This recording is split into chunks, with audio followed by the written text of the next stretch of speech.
Afternoon, I'm Dave Canterbury at the Pathfinder School. Back to go over the second 5 items in what I call the 10-piece emergency kit.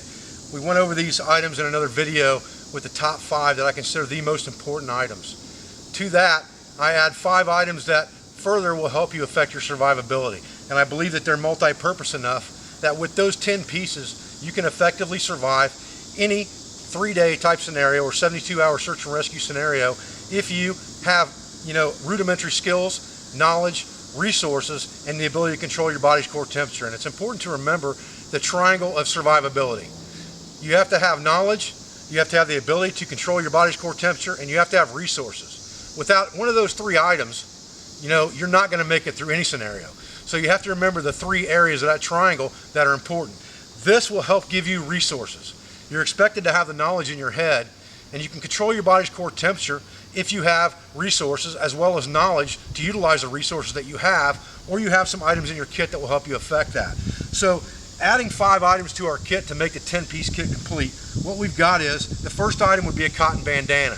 And what you notice that we did not really associate anything with in the first 5 items was any type of first aid. Well, my first aid kit is incorporated in the 10-piece kit, and it's all from common items. So this bandana, that's usually 3 foot by 3 foot, is what I try to carry. It doesn't matter what color it is, it doesn't matter what fabric it is, as long as it's 100% cotton. It could be a piece of bed sheet, a pillowcase, some type of material that's thicker than that, or it could be as thin as like a bandana. It just needs to be 100% cotton. That effectively gives you bandages. It also gives you all the benefits of the bandana for washing up, cleaning yourself, and things of that nature. You can make char cloth with that bandana, carry things with that bandana. If it's orange, you can use it for a signaling device. There's so many things you can do with a bandana that I won't list all of them in this video, but a bandana is a very worthwhile item to carry with you, just like I'm wiping my face off with it right now. It has multiple uses. The second item that I tell everyone to carry in the next 5 of the 10-piece kit would be some type of a compass. And I don't mean a button compass here. I'm talking about a compass that has 2 things, an adjustable bezel ring and a sighting mirror. Get a good compass. What I find in my classes is that cheap compasses usually throw people off. Get yourself a good compass, that's important. What's important about having a bezel ring and a sighting mirror are 2 things. If you have a bezel ring, you can now navigate by visual bearing. You can set an azimuth and you can navigate from one place to another, even if it leaves your sight, as long as you can keep the arrow in the doghouse.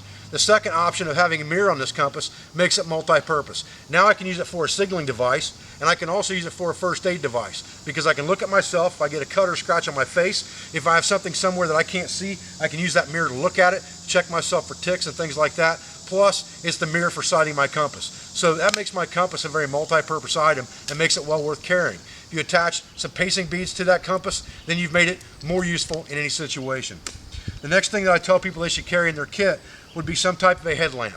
And I say headlamp, I don't mean flashlight. Flashlight takes up one of your hands. If you're going to be using a headlight at night, you want your hands free to either root through your items in your pack, which is why you have the headlight on, to be able to build a fire, that's why you have the headlight on, or to navigate at night, which you shouldn't do unless it's an emergency. But if you have a headlight, you can see at night to navigate. As long as you have your hands free, you can keep yourself from getting poked in the face and prodded, and look for things as you go. It's also very important that that headlamp be waterproof, because you don't know what conditions you're going to be in. You don't know if it's going to be raining or thunderstorming. If your headlight's not waterproof, it can go out on you. The other thing that you need is you need an adjustable beam with flash. So you can see this one goes 1, 2, 3 brightness settings plus flash. Now I can use this for a signaling device as well, which makes it, again, multi-purpose, and that's what's important.